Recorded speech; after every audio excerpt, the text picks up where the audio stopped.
get to know you. You've got this, brother. Let's give Dante a great hand.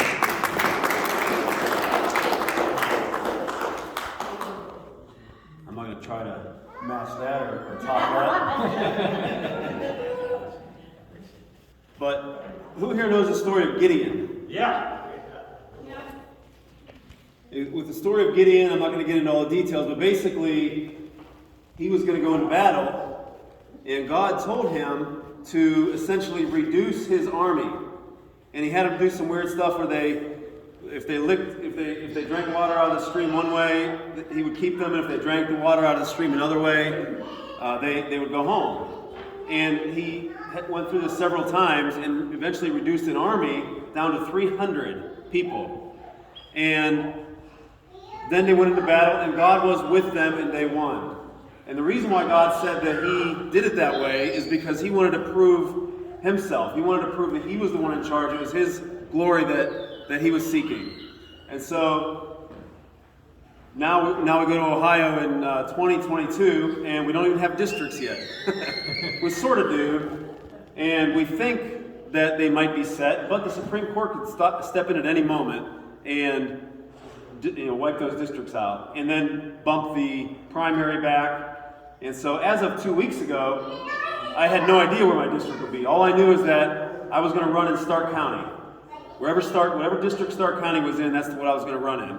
And then so the Ohio Redistricting Commission came out with, they approved the maps, which included northwestern Stark County. It's very close to here. I'm not sure, I don't think the lines get all the way to Alliance, but I still wanted to come here because I know that people that are here know people that are a couple miles that way.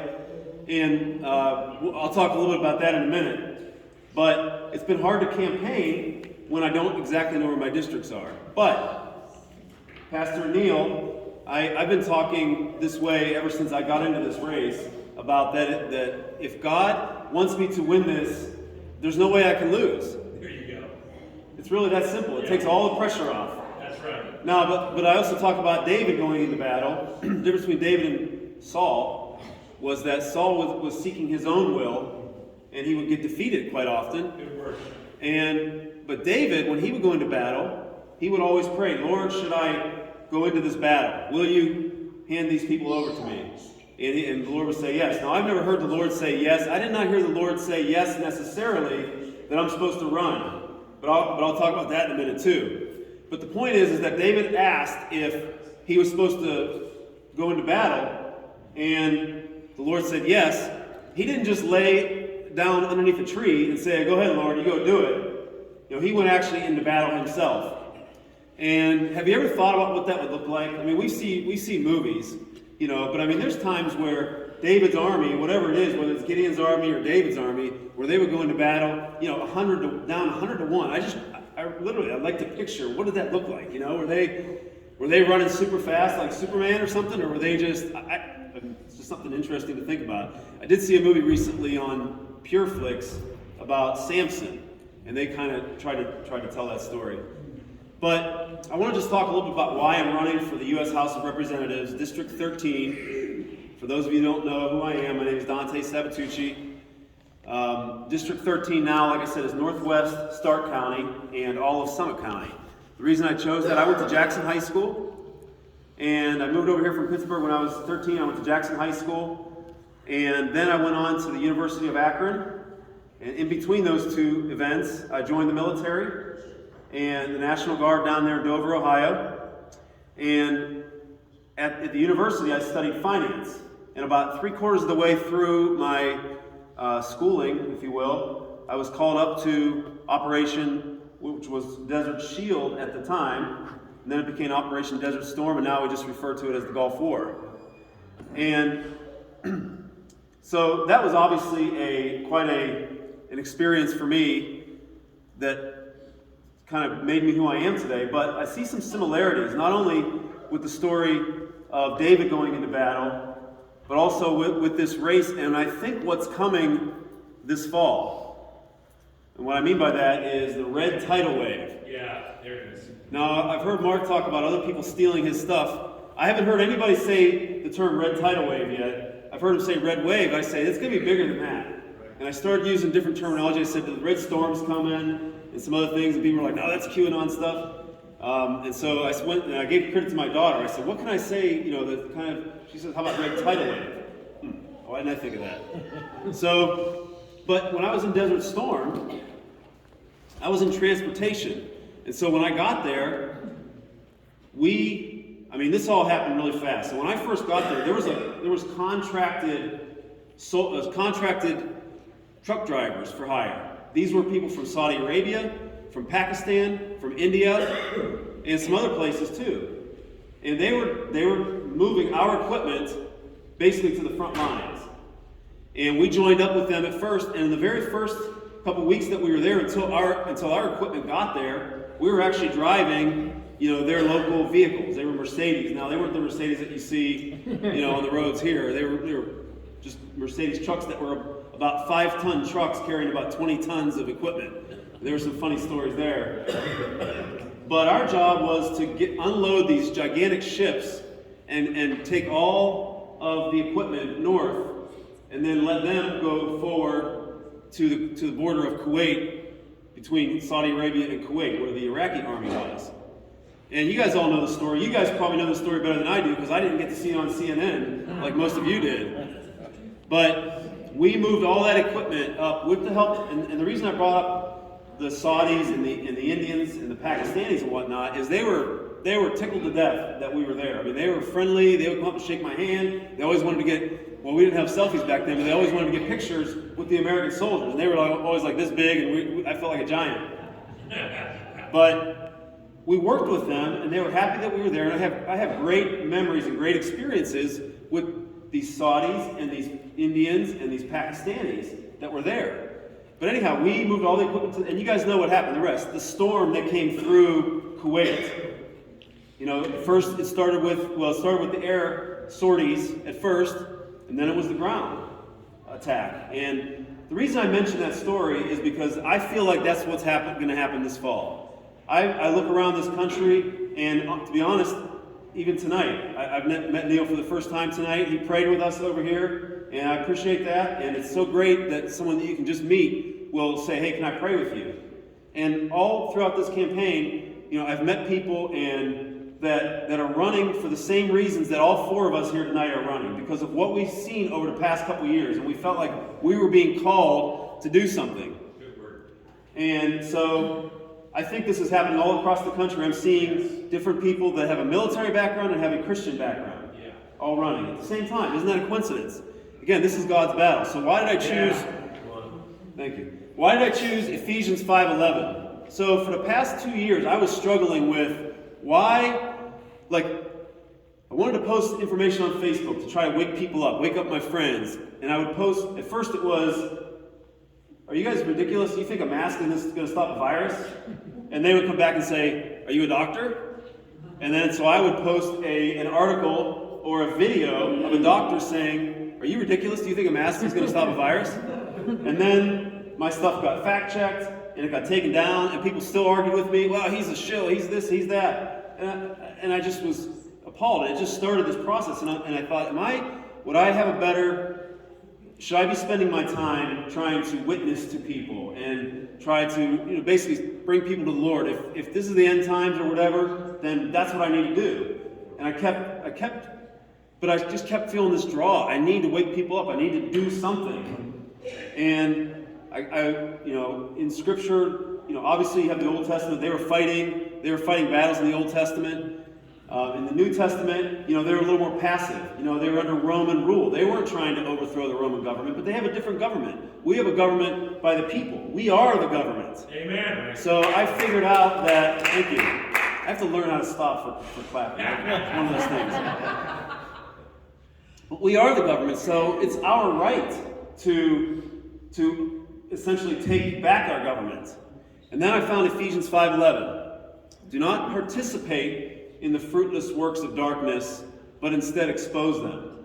Yes. And that's what threw open the floodgates for me to say, okay, I'm allowed to do this. Yeah. I'm allowed to take this passion that I have to wake people up and to actually do something for our country and actually go out and do it. And so, of course, I prayed about it. I talked to my daughter about it. I have a 15, soon to be 16-year-old daughter. I talked to my wife about it. In fact, at first I said, hey, honey, why don't you run for Congress? And she's like, what? No, I'm not doing that. But then I was actually thinking about it at the time. I said, well, what would you think if I was the runner? And she was 100% behind me. And so again, we prayed, we talked about it, we thought about it for like a good month. And this was right after the last election. And I guess the final piece of the puzzle that pushed me over the top was that New Jersey truck driver. Can't remember his name, but he won a state house race that he had no business winning. And depending on the media, he either spent $130 or $2,500. I don't know why the media can't ever get anything right. Nothing. There's a fire and it's either 7 people passed away or 150 people passed. I mean, I just can't figure it out. But anyhow, that's why I decided to run. And I want to talk briefly about the issues because they pretty much mirror and match what we're talking about here. And I want to talk just briefly about what I think we can do in the House of Representatives. I think we have some silver bullets. Maybe I shouldn't use that phrase, but I did. So I think we have some, but it's going to be a process that's coming. But the first one's going to be this first wave that's coming this fall. My campaign issues are, so I talked to a marketing friend of mine. He says, you got to keep it to 3 issues. But I snuck a 4th one in, so don't tell anybody. But the 3 issues that I'm running on is election integrity, medical freedom, and fiscal reform. The other thing that the marketing person said to me is, don't use the word fiscal. People don't understand that word. I'm like, well, I think they'll figure it out. But when it comes to election integrity, what can the U.S. House of Representatives do? Because I think it has to be about real solutions. And what I think that the U.S. House of Representatives could do, the one thing I don't want to do is federalize the elections. So I'm not going to talk at all about any type of legislation, but the House of Representatives has other responsibilities and powers, such as oversight, and they also have the power of the purse. And I'm going to talk a little bit about that in a minute too, the silver bullet that we have. And so there definitely needs to be oversight in this last election. I think that there needs to be questions asked of the Department of Justice and of the FBI. And why didn't they do certain things? And it needs to be under oath. Now, unfortunately, the House of Representatives we don't have the power to go out and arrest anybody. So we have to do everything we can get them under oath. It is a crime to lie to Congress. But the crazy thing is the people I want to get under oath are also the people that are responsible for, punishing those crimes. And that's where the power of the purse comes into play. I think that we really need to use that. And again, I'm going to talk about that in a minute because it's very specific. But I think that, the gentleman talked earlier about what the election integrity needs to start here in Ohio, is what I think. And so, but it's a team effort. As I said, with Desert Storm, I have a sports background. It's a team effort. If we only elect one person to office that believes that our election was stolen and that we need election integrity, then that person can't do anything by themselves. So whether it's the House of Representatives or the Senate or any of our state House or Senate positions, we need to elect all people who believe that we need election integrity. Of course we need voter ID. Of course we need, voter cards or voter ID cards. That's ridiculous to think otherwise. So from that standpoint, that's pretty much what I want to talk about there. I could do that for an hour, but I'm going to keep it brief here. So let's talk about medical freedom for a minute. Have any of you ever heard of the Nuremberg Code? Okay, after World War II, they had these trials. It was war trials, but that's an international code.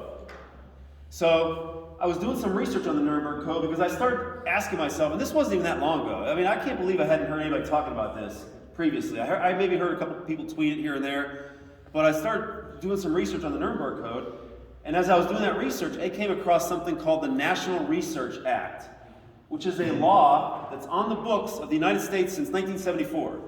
Have you heard one person talk about the National Research Act? Neither have I. Not even Republicans, not even conservatives, nobody. And the National Research Act is very specific, and I actually have it here with me in my notes here.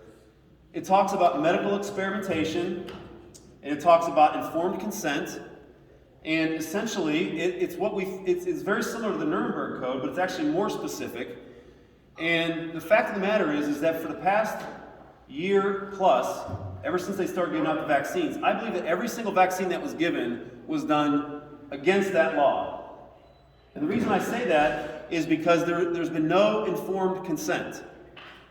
Did you ever notice that there's an article that just came out about how the news agencies took money to promote the vaccines, but they didn't disclose that. But even furthermore, when you see a commercial about any type of medical thing, like a pill or something that you can take for whatever thing, it's a 60-second commercial. The first half is a little story about someone's family, and then the second half of the commercial is all the things that can go wrong. Have you seen one COVID commercial, one vaccine commercial that has had any mention of side effects whatsoever? No. There was just a report that was put out by the FDA that listed, this was the disclosure that they were required to put out from the Pfizer. There was a lawsuit against the FDA that had to do with Pfizer. But anyhow, like 1,100, 1,200 side effects that they recorded from the vaccine, from getting the vaccine. There's 1,100 to 1,200 side effects. Not only that, but just within the first 90 days, and this is all from the government information that was released, within the first 90 days of the Pfizer vaccine coming out, just the Pfizer, there was 1,200 deaths that they recorded and reported, along with 165,000, terrible side effects along with it. So anyhow, as I said, no informed consent, and the other thing it has to be is voluntary. Now, some people may have taken it voluntary, and if they did, God bless them, but at the same time, they were not informed. They did not have informed consent. But there's a lot of people that were forced to take it. And someone says, well, they weren't forced to take it. They could have quit their job. And I say, okay, let me give you another scenario. And pardon me for the vulgarity of this scenario, but you'll understand the point when I get to it. Let's say a woman or a man, let's say you call someone into your office and say, hey, unless you have sex with me, the boss, you're going to get fired.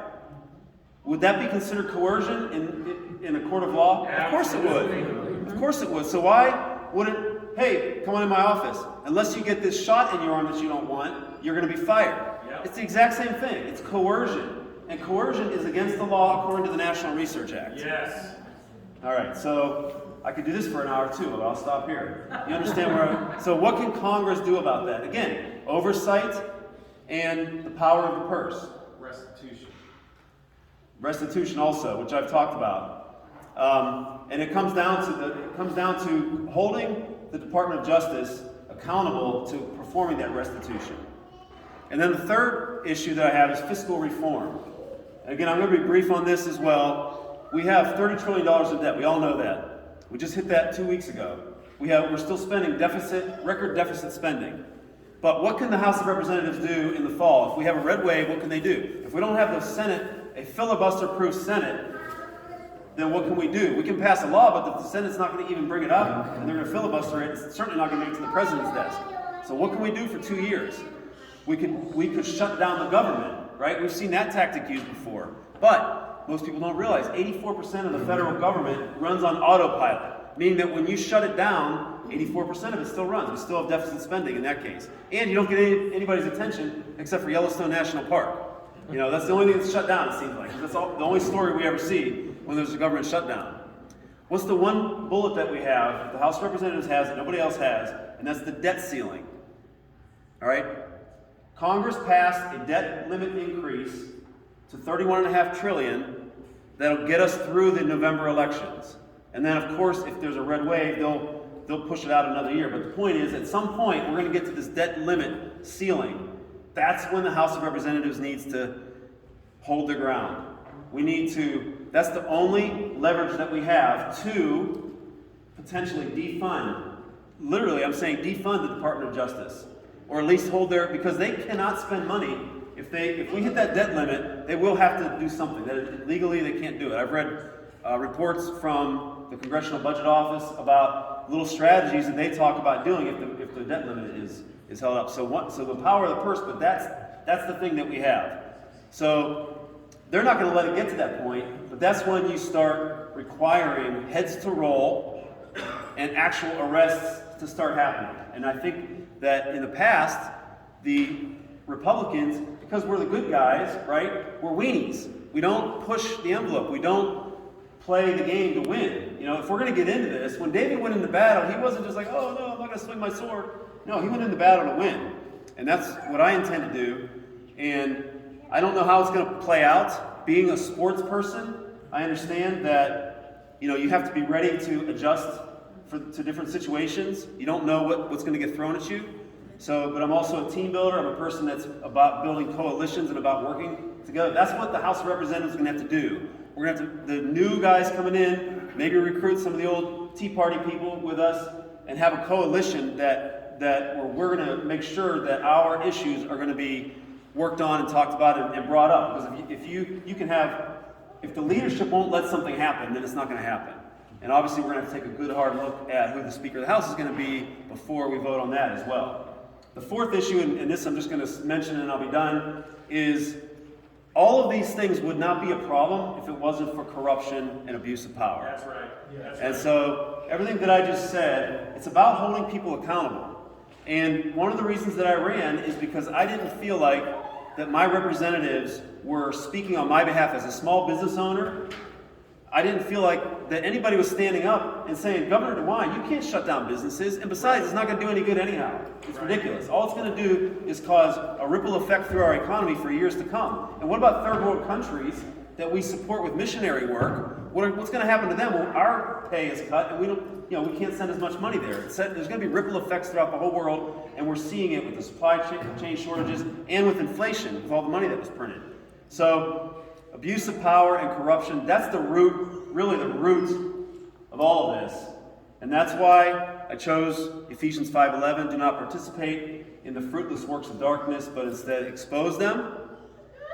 The way that you can help, as you can see on here, you can join my text messaging service, which is immune from being suppressed by Facebook. You can follow me on Facebook. So far, so good with me. I don't know what it is. I'll be honest, and I shouldn't even say this, but I've probably shadow banned, but I've never been shut down. I mean, I get fact checked, but they've never locked me out of my account or anything like that. So I've been having pretty good luck getting my information out on Facebook. And obviously I have a website as well, DanteForCongress.com. What I'm asking people to do is to join in. I'm calling it Dante's Army. Become a free speech warrior. It doesn't have to be through this text messaging service, but help me spread the word. I'm a citizen candidate. I'm in a small enough area and I know enough people that I can win this. And with the Lord's help, I think that I'm going to win it. I'm just getting that feeling right now. Maybe I'm just an optimist, but I'm getting that feeling. Thank you. As I look at my competition, as I talk to people, as people come up to me and say, hey, I heard you're running, I'm getting this feeling that it could be, and it's energizing me, and it's helping me to continue, fighting the fight. So I'll leave it at that, and I appreciate your attention. Yeah. Woo!